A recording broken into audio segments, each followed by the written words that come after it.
Yepa, what up, everybody? I'm Almega, your host of the Comic Crusaders podcast. Welcome, one and all. And today we have an awesome show lined up for you with an amazing independent creator. He's more than that. He's a writer and a publisher from TPub Comics, all right? He's the creator of Twisted Dark, Tabatha, The World of Chub Chub, Tortured Life. And guess what? Tomorrow, Volume 2 of his kick-ass book, Theatrics, is going to be live on Kickstarter. Who am I talking about? It's the one and only Neil Gibson. What's going on, brother? Woo! Hi, that's a great intro. Thank you very much. What's popping, brother? How you doing today? What's popping? Nothing much, but your enthusiasm is making me feel nervous. Like, yeah, everything's great. Wonderful. It should be great because tomorrow, Theatrics Volume 2 is going live on Kickstarter. And wow, what a book. Holy smokes. Folks, honest to goodness, I was reading the book prior to the show and I just could not put it down. My wife's like, what are you doing? I'm like, I'm busy. Give me some time. I can't stop reading what I'm reading right now. It's amazing. And of course, going back to Theatrics Volume 1, I mean, it's a very cool story. But of course, this man has done a lot. So, I mean, writer and a publisher at EIC of TPub Comics. So before we move on, I mean, tell us a little bit about yourself, Neil, like where you're hailing from, and then give us a little bit of information about TPub and what that is all about. Sure. Well, my name is Neil Gibson. I'm from the UK. Okay, the funny thing is I never actually wanted to be a writer. I got into comics late. I got into comics in my 20s. I thought they were all just kid stuff or Spider-Man, which I did love for a while, but I kind of got bored of it. So I was done. I'd grown up. And then when I was in my 20s, someone gave me a copy of Watchmen, which, by the way, is not on my bookshelf because I think I bought 6 copies of it. I keep lending it out to people, and then they never give it back to me. So it's that good. It's a great. That's what got me hooked on comics. Look at behind me.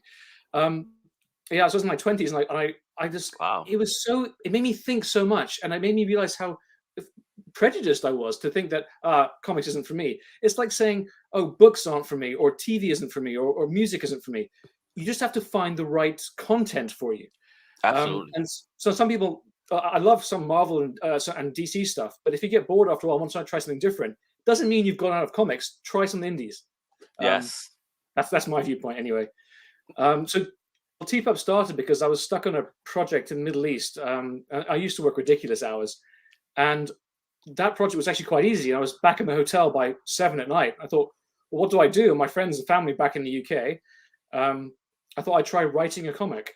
Okay. And I was really shocked because the first book I put out went to #1 on Amazon in the UK. Really? Ooh. Yeah. Nice. On your first try? Awesome. I wasn't expecting it. And then, so I thought, well, I have a good career, but if I can make this work, I get to make comics for a living.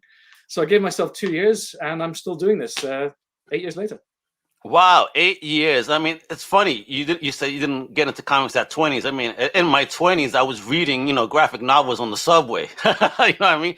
Just on the train, like, yeah, you got something to say? I mean, most people would be like, "Ooh, that looks cool. What's that about?" So very open energy in New York, which is really great. So that's so cool because in the UK, I'd be on the train reading the comic and I'd be embarrassed and like hiding it. It's not found on here. Too funny. All right, so you create TPub, you get your first written work out there, becomes a big sellout there. Amazing. When did you say, okay, let me create this comic book? What was it? The Twisted Dark, correct? That was one of the first projects you did. This one, yeah. Yeah, man. So how did that process, being that you didn't make comics before, how did that work out for you, especially in finding the team and all, and then getting the project done, since it was your first time? Yeah, it's a lot easier now than it was when I first. But the thing is, when you don't know what you're doing, just do it anyway. You'll learn along the way. The best way to learn is by doing. Yes. But finding artists was a rather humiliating experience. Really? So yes, because I wrote the scripts and I flew back to London for a holiday break from the project, and I thought I need to find artists. So I thought if I went to a comic shop, maybe they'd know some artists, and some of the clientele at comic book shops aren't the most socially able people, right? So Truth. it's true. So I went into a comic shop and there was this young girl and she was stacking the books up there. And I said, "Hi, I'm looking for comic book artists." And she goes, "Yeah, the comics are all over there." I said, "No, looking for artists." humans. People that know how to draw. Yes, but I didn't say it that well. And she just thought I was the strangest man in the world. So I got a bit more confidence, and I managed to find people through comic shops and also online. And now it's so much easier online. Great. But also, I didn't know how much to pay people and how the process worked. And you just learn by doing. I made many mistakes along the way. And the original, actually, here. We got it. We got it. Yeah, there's 12 of these left in the world. This is the original one. It's not the right size, so. I'm picking a comic book at random here. What is this? This is okay. This is US comic size. Man, yes. I printed it the wrong size. Okay, the print quality is awful. I look at the lettering. Look how amateur that lettering is. Hold on. Let me put you on this main screen, right? And then we're gonna do this. Look at that. It's just wow. Yes. Man. The artwork is bad. I mean, I fixed it since then, but you look back at the early stuff and you move on from it. You're not going to improve unless you actually make something. So now I'm making volume 8 of it right now. I don't know if I'm allowed to talk about it, but I have a producer who's pitching it for a TV series. Beautiful. So we're going off on tangent. What was your original question? I've forgotten. No, man, you go off on the tangent. I love it, because not even that hopefully has an opportunity for optioning. Let's get it done, kiddo. I mean, also, again, but the question was, of course, about forming the team, and getting it together. But again, that's great. I'm happy a lot of independent that people are looking towards that market now in regards to creations, so that way we could get a TV show, a film out of it. Because in the market, like as we spoke, briefly before coming on live, for me, that's where it's at. I mean, Big Two is awesome, and they're trying to appease, but why do you want to kind of read stuff from someone trying to appease you as opposed to reading something that comes so natural? I know with Theatrics, a lot of things and topics discussed in this book, I was like, oh shit. I mean, why are not people talking about this amazing title? But anyway, again, so let's get back to forming your team. So you got the artist, and now that's easier, right? So how was it to put, and then you printed the book in the wrong format. I mean, what else did you learn from here in that first time around?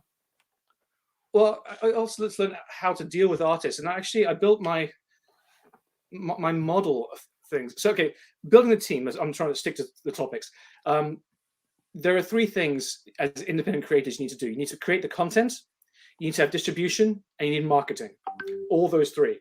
And now, for me, content creation is probably the easiest. Distribution, you're kind of reliant on Diamond or your book distributors, how you are. And marketing is frankly my weakest area. I don't do social media. You don't have the time. You're busy, bro. I just don't get it. I don't. I just find it like it sucks you in, and the time just disappears. I like to make something. I hear you. But only those are the 3 areas, and so you have to have people involved in all those areas. And for the team, you need to have I use Twisted Dark or Theory, it's a spin-off series, as a sort of testing bed. So they're all short stories of different lengths. And I like an artist's work, but there are different elements to artist's work, because some people can draw amazing art, but they can't do it sequentially. Or they're prima donnas, they're difficult to work with, or they're unreliable, or you just don't communicate well. So I use that, give people stories, and if we work well together, then I promote them and give them their own series if they want to work together. And so, but those are the 3 areas, and the team do change. It's like any company you work at. People come and go, and that's cool. But we try and stick by the values of the company, which is up there on the wall there. Which is, if you want to know, I'll tell you. Let's do it. What are the values? Of course, I mean, it's important. I think these are great tools for independent creators that may be watching, for them to kind of see how TPub works too. What are those values? Let's get it done, kiddo. All right. Okay. Well, I'll tell you, there are 6 values, and the truth is, we will all fail them occasionally. But it's all, but I'll go through them. The first is reliability. Like, do what you say you'll do on time. Because we're a team, and if you're a weakest link in the chain, the whole chain breaks. So that's the most important one. The second one is honesty. Okay, don't ever lie. Just say the truth about things. And if you're always reliable and always honest, that builds trust, and you have that's cementing the team in the first place. Yes. And the third thing is respect, because you can be honest, but you can be rude. There's no need for that. Be respectful to others about things. Now, if everyone is reliable, honest, and respectful, that is a good company to work for. And that's just the base. Those are the 3 base ones. The next level is speed. When you decide to do something, run with it, make it happen. The world is more competitive every day, so just do it fast. You ain't lying. And the fifth value is growth. And this is the one that I care most about. How much have you grown and learned, especially from mistakes, because we all make mistakes, and how much have you helped other people grow? And if we're all working quickly and we're all growing, getting better, as well as the base foundation, that is a great company to work for. Yes. And then the highest level is fun. We should be laughing and having fun every day because we get to work in comics. Hell yeah. Preach. I love it. Thank you. The truth is, anytime I'm not having fun, it's because one of those other 5 values have failed. Someone didn't do something on time. Someone wasn't honest. Someone wasn't respectful. Someone didn't learn from their mistakes. Someone took too long. And sometimes it's me who's done it. And because we'll all break those values at one point, and we rely on the team to make sure, did you do that right? Gotcha. I love that. So each one of those values does run into one another, if you will, in a sense, as you said. So if one fails, almost everything else will fail too. Well, certainly, whenever I'm not having fun, it's because one of the others is broken. And but I build models for everything. So, God, I'm really going to geek out here. I'm going to get some paper and show you something if you want to see this. What do you mean, F? Come on now. I got you on because I want to know all about the world of Mr. G over here. Come on now. All right. Here, let me get this. You can tell how prepared I was. All right. All right. Because you talked about the team, and when I first started making comics, it was never a vision of mine to make comics. So I had to give feedback to the artists about things I didn't like. So this is my model for writing and then for artwork. So can you see that? There we go. Yes. Okay, that pyramid. So yep. Imagine if you're flicking through. Imagine you're flicking. This is before Netflix days. You're on the TV, you're flicking through channels, right? If you ignore the visuals for right now, the first thing you notice is the dialogue. All right, it's a dialogue, and if the dialogue is stupid or if it's boring, you're going to change channels. Yes, you will. The next level is the plot or the genre. Is if it's not a genre you care about, if you hate comedy or if you hate romance or you hate action, whatever, or the plot. If the plot is again stupid or boring, you'll switch channels. Mm-hmm. What keeps you interested a bit longer is the characters. Like, do you find the characters interesting? Do you care about them? Do you fancy them? Do you hate them? And what gets people really hooked is the universe. And that's and something, and that's why people dress up as the stormtroopers or the Night's Watch. It's not even the character; it's just the universe is so compelling to them. Yes. And this is the basis of writing. And even if you have all of these, it's like the best joke in the world. You need to know how to tell it, and that's storytelling. And with comics, it's just the number of panels you have and what goes in each panel. That's the storytelling. Okay. And I ask people when I do lectures sometimes, which of these do they think is most important? And I shall ask you, which do you think is most important? Man, for me, it's about the jump. So you got to capture me from the beginning, because if you don't, I'm gone. So that very top one. Okay, well, the top one is actually this is the premise. I didn't go into this. That's another level. Okay, gotcha. On the D, because on the top, the dialogue. I mean, if it's not something that you got to capture me immediately. Okay. If I already don't like something that you even say, I'm out of it. And I've done this. Movies, like there's a lot of movies today with a lot of social messaging. But sometimes when I want to watch a movie, I want to get away, not deal with the real world yet again. You know what I mean? So as soon as sometimes it's like if the topic is too heavy on social, I'm gone. Social, I'm gone. Next, I put on a cartoon. You know what I mean? It's like, okay, their dialogue catches me because I'm laughing from the get. No, I like that. It has to be entertaining. But different people have different things. A lot of writing characters is the most important. But the thing is, everyone's different. Some people care most about universe. Oh, it's set in the Wild West. I'm in.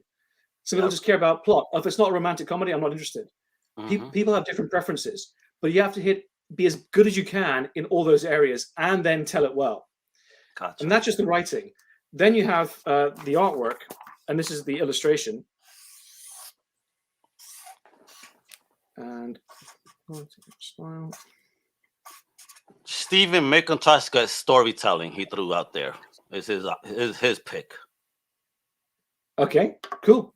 Yeah, everyone's different. So this is, if I can say this, this is the art side of things. So the first thing you notice is the quality or the style. Of course. Sometimes you think the art is terrible, or maybe the art's of high quality, you just don't like the style. It's not for you. The next thing you notice is the clarity. And a lot of manga suffers from this because it is actually beautiful artwork, but can you understand what's happening instantly? And if you can't, that's like having an action scene where it's all jerky cameras and you can't see what's going on. It doesn't tell the story well enough. Now, some people may not care about that because they just care about the style of the artwork, but it's an important consideration for many. And the most important is that the choice of shot. And this is this is how the artist chooses to frame that thing. Is it an intense with foreshortening? Is it a wide shot? Is it how big is the panel?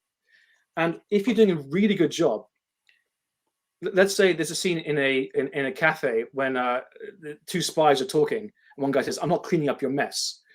Then the artwork in the background, the waitress is cleaning up a spill that's happened. You're doing it in the style of a noir, like the way the lighting is. You're revealing stuff about the characters and the way you sit, his body language, his clothes, the way he's smoking a cigarette, and revealing stuff about the universe, like what briefcases, what actually is happening over at the police station, what's going on. You're hitting all of this as part of the storytelling. Anyway, so I made all these models for the team. I go into coloring and lettering and everything. So whenever I'm not happy with something, I'm very specific as to what it is I don't like. Because just giving feedback saying I don't like that doesn't help. You have to say why. And if they want suggestions how to improve it, you can give it to them. But I prefer letting the other creators, the other team members, figure out the solutions themselves. Oh, nice. Yeah, listen, that's the way. That's how the team manages to work together well.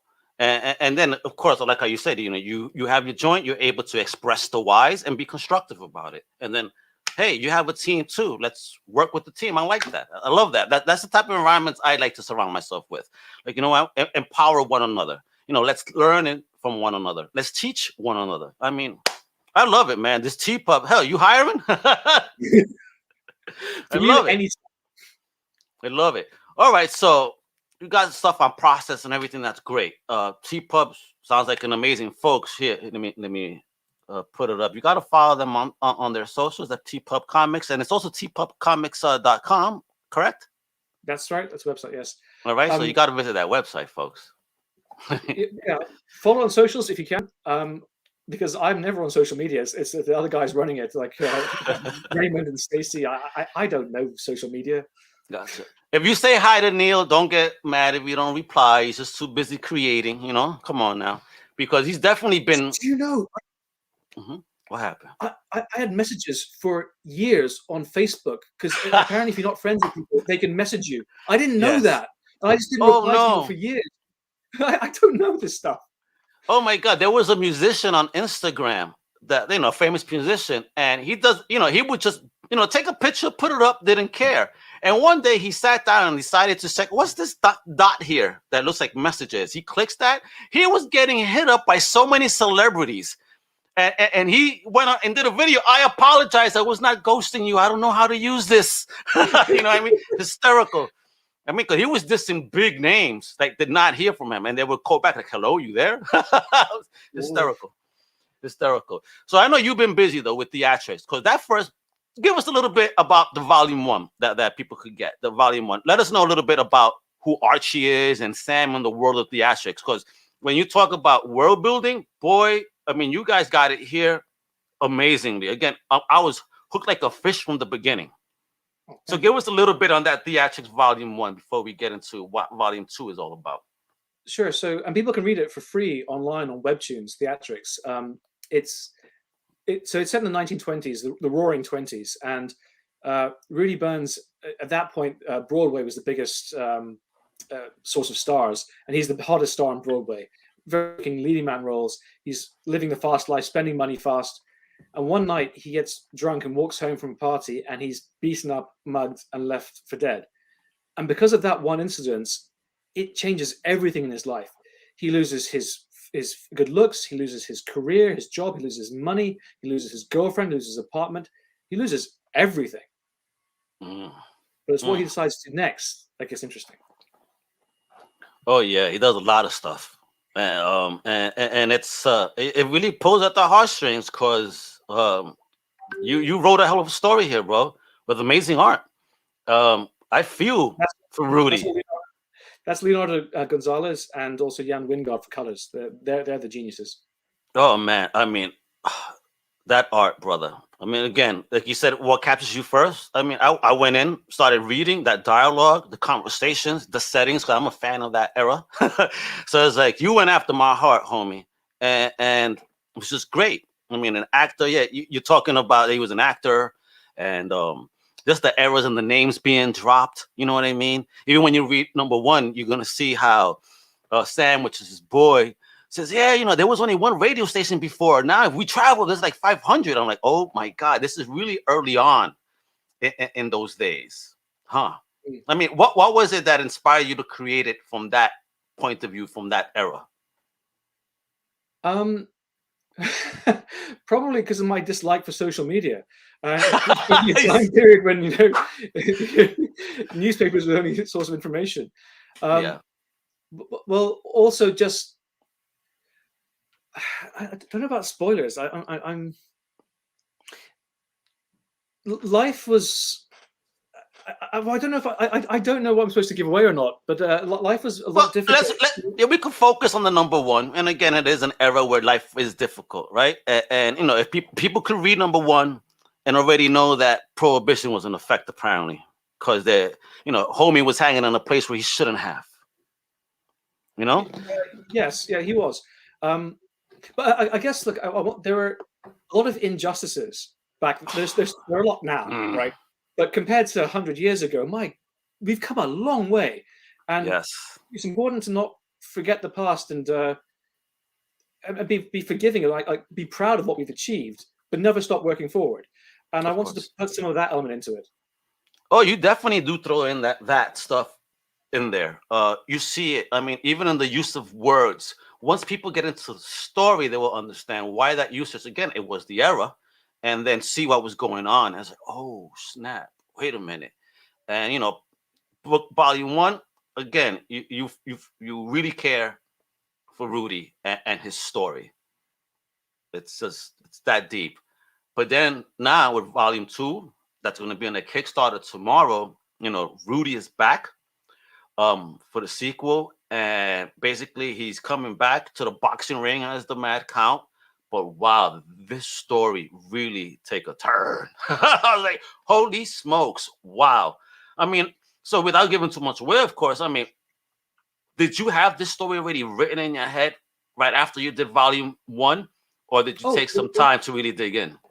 No, it was the whole thing was written in one long. It was all finished. It was meant to be one book.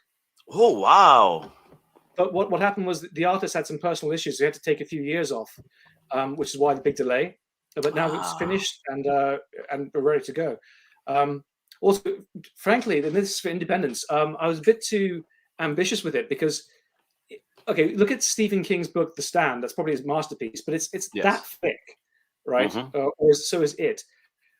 If you put that as two different books, the first book will sell a lot more than the second because that always happens. There's always a drop off. But economically, the print cost alone of doing that big may beyond a certain price point for people. So you have to take not just the creative element in mind. You have to factor in the commercial element as well.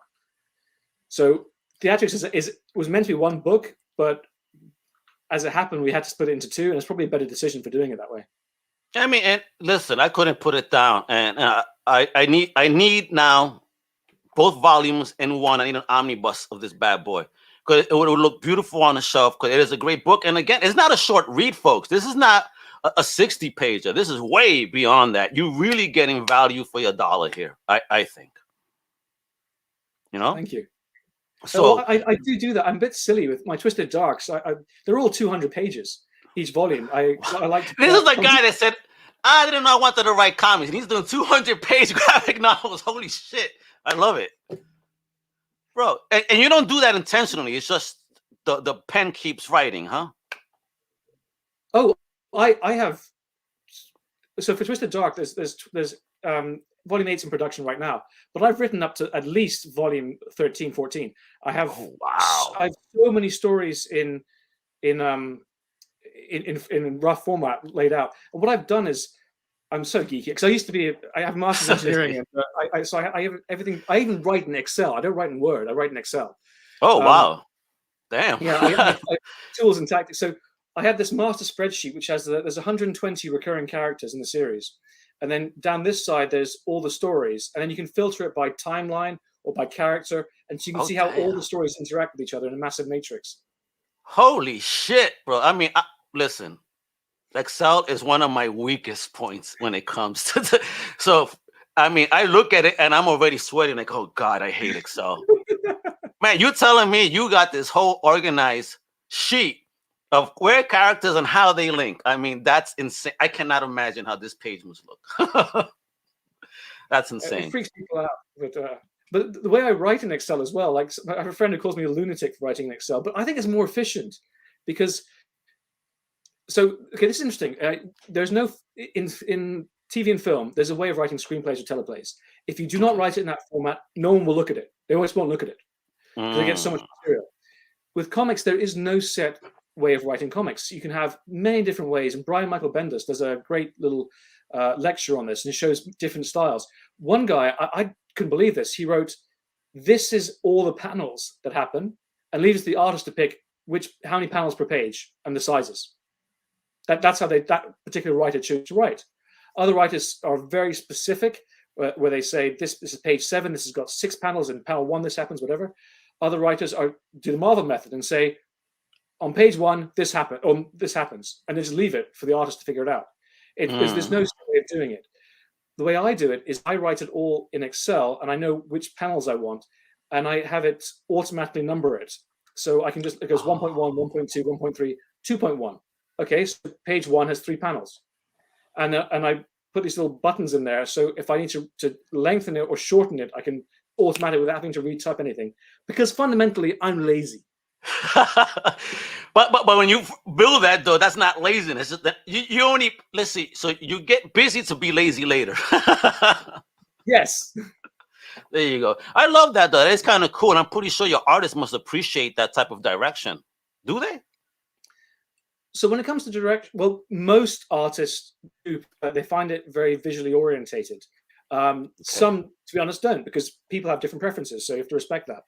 But what the descriptions, sometimes I'm very specific, and I'll take a photograph or use something from the internet and say, this is what I want, and explain it. Sometimes I leave it completely blank and just have the dialogue speaking and let the artist come up with what they think works. And if they always have the option, if they want me to be more specific, I will. But it's like having a line of dialogue. I can write it and I can say it, but you give that to an actor will say it way better than I ever could. Oh, hell Artists are more visual than me, so I should let them express themselves in a way that I could never do. Absolutely. I mean, do you dabble in drawing at all, or you just writer, period? I tried it. No, I don't. No, because I try, but no, it ain't me. I'm a writer. Awesome. I love it. So you're going to launch this amazing book tomorrow. I mean, are you ready to put this out into the world tomorrow? Do you know what? I now have it. Like Raymond is and Kenny are masterminding this, and Hector. I used to doing Kickstarters. I'd call everyone up in advance, and the further I get into this, I'd rather just make the product and have the rest of the team push things forward. I have no idea how well it's going to go tomorrow. If it goes brilliantly, it's all on them. If it fails, yeah, they'll blame me for it. Of course. It's almost like a marriage, right? If it goes good, we did it as a couple. If it went bad, it's all your fault. Don't you love it? Jesus Christ. Man, I'm really excited because I've seen right now, I see there's over 76 followers just anticipating when this bad boy goes live on the Kickstarter. And folks, you got to look it up easy. Go to Kickstarter. It's Theatrics Volume 2. You're going to take a trip back to the 30s. I mean, and elegance of Hollywood, or is it? And the roughness of when boxing was considered a poor man's sport. I mean, tell that to Money Mayweather now, right? Why did he have that fight with Logan Paul? He doesn't need them. He just wants more money. He wants to carry that $1 million bag with him. And I always tell people jokingly, don't take this because I don't want something to happen to him and then I get blamed. But I always say, yo, you walk around with $1 million bag in front of me, you ain't leaving my house. You know what I mean? I just thought he's like one of the greatest boxers in history. Why? I was surprised he did that. Yeah, it was clownish. And then to not even knock the dude out, that's not a real boxer. I mean, you should be embarrassed.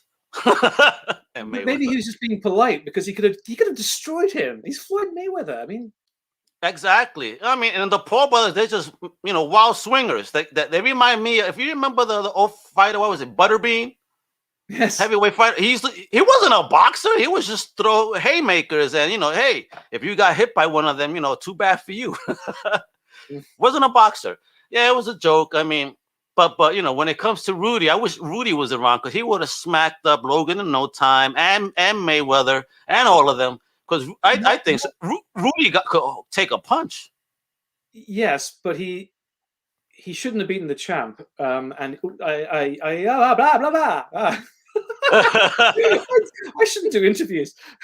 No. Well, we don't know if that's the case. If he beats him, not. But how? I mean, if it even happens, because again, if you read Volume 1, you see who Rudy is, and then the shenanigans of a Sam and what he pushes Rudy to get into, to become this boxer, the Mad Count, and just it's I grew up with kids like this in the hood, if you will, where people would tell them to act a certain way in order to get certain type of help. This was the shady 80s, and people trying to one up the system. And so that's kind of what you get here. Is somebody trying to one up the system? How are they trying to play this kid? What's wrong? What is really going on in the world of Rudy and Sam and the boxing and the acting? Like, there's so much going on. And again, once you read Volume 2, you're gonna need to go back to Volume 1, and you're gonna go, oh shit, oh damn. I mean, Neil is a master of putting little eggs that you don't, Again, you did this all in one. I read 2, went back to 1, and then 1, I was like, oh snap. Connections, bro. You put this together like a puzzle, like you said. You really worked on that Excel sheet for this one too, I think, because you really put points together that kept me thoroughly entertained. Theatrics Volume 2 is definitely one of my favorite books I've read this year, for real. Well, thank you very much. Well, my favorite books are the ones I reread, and I reread them because I get more from them each time. So that's what I want to do with my writing, is put stuff in so people can see, oh, that was the clue there, so they can get more from it. That's my goal. But goal achieved, brother. Folks, please. I mean, you guys gotta support this amazing book. Again, it's an independent publisher, and let me tell you, there is a lot of social conversation in a sense for the time that makes sense even today. You're like, oh damn, really? What's going on here? Look how it was. I mean, have we learned from that time? Yeah, as Neil said, we've grown for sure, but we still have a lot of work to do as the human society. Because that's what we are. We're humans, Earthlings first. Everything else is later. You know what I mean?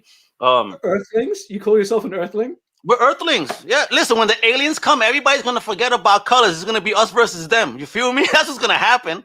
I swear, this is what I feel. That's gonna be the great unifier of humanity. When the aliens come, okay, those are really different from us. Everybody's all gonna start to say, you know what? We have 2 arms and 2 legs too. We're all the same, just different color. We all bleed red, but those aliens may not look like us, and that's gonna be some scary shit. So that's the premise of my other series called The Theory, by the way. Oh shit! Really? There we go. Oh man, you're hooking me, bro. So it's this is all unplanned. Let me have a quick. Let's do it, kiddo. Yeah. Thank you. Now it's out later this year. This is Oh. So this is it's all short stories all tied together. But basically, this is it's set in the future where humanity can travel faster than light, and it's like the land grab in America back in the day. If you go and claim a planet that's really far away, that's yours. But there's the United Nations, which is trying to say, look, we will splinter into, it's going to be dangerous, and then there's no protection. If you're part of the United Nations, that planet is protected by security as well, and trade, and because they think where goods cross borders, boots don't cross borders.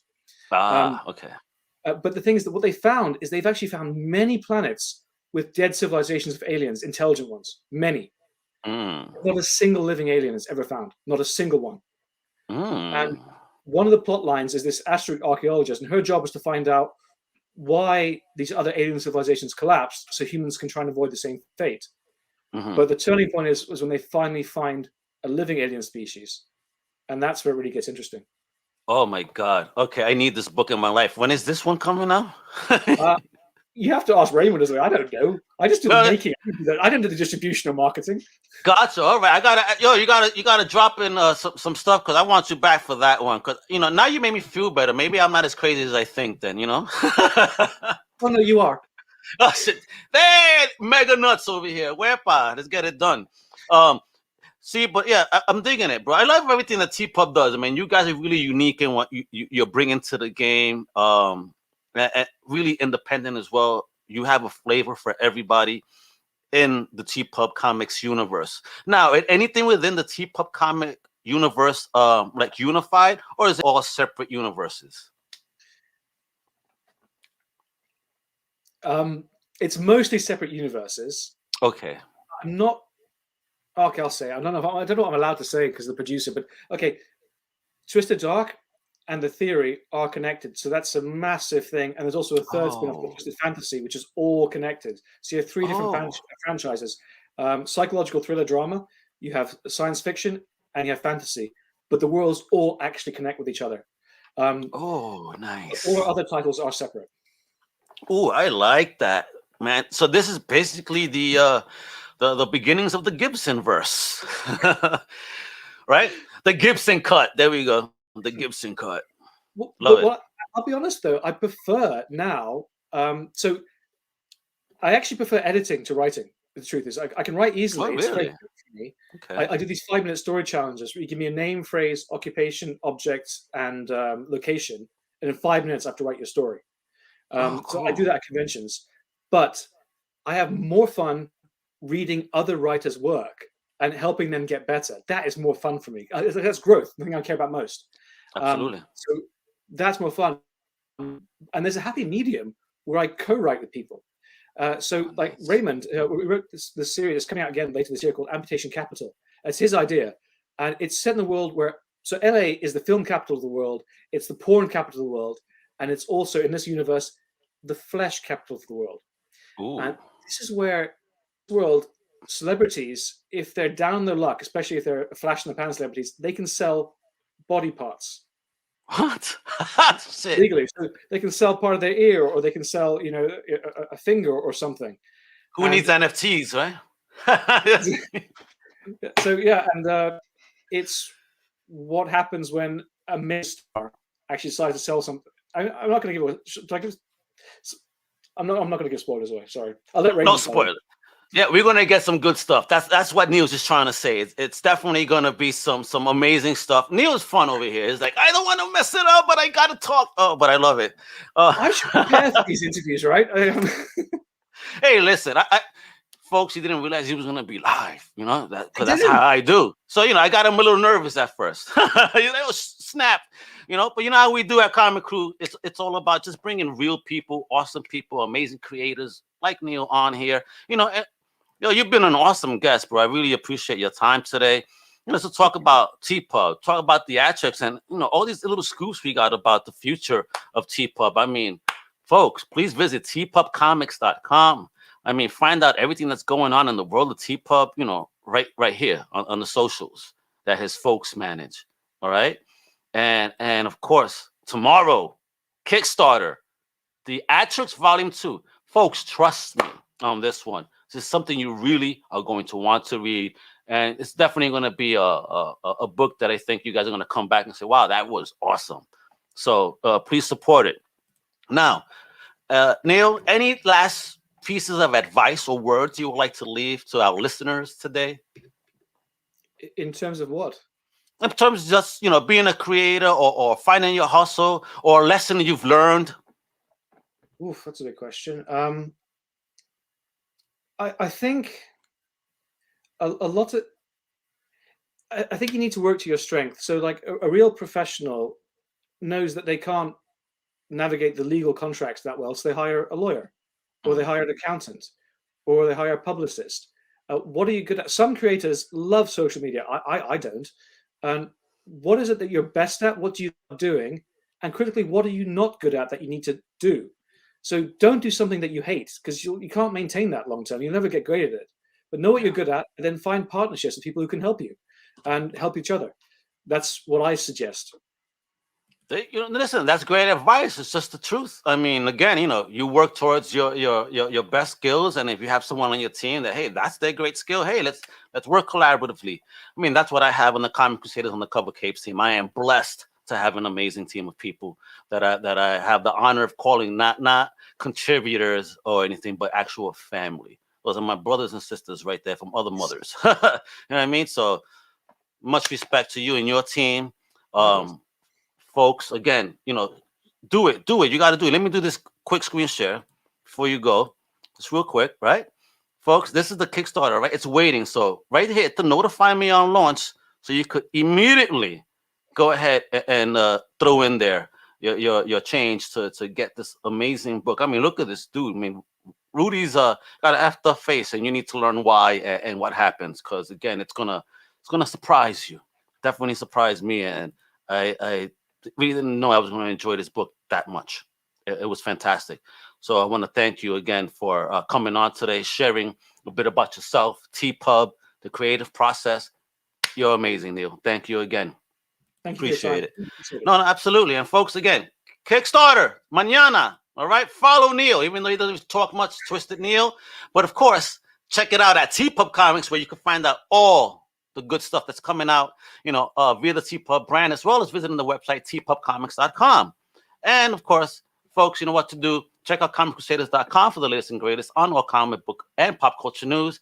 Visit our extended podcast family over at undercovercapes.com. Make sure to like and subscribe to the channel. Turn on them notifications at the bottom. Por favor. Would appreciate it. And of course, visit the Google Play Store for the Comic Crusaders app. Yep, you get all things Comic Crusaders all in the palm of your hand. That's right. It's only available on the Play Store for now.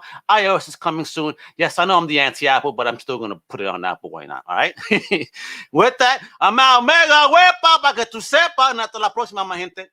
Much love, bro. Thank you guys for tuning in.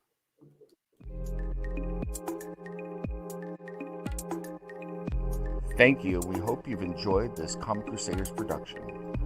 For real-time news on all things pop culture, please feel free to follow us on social media.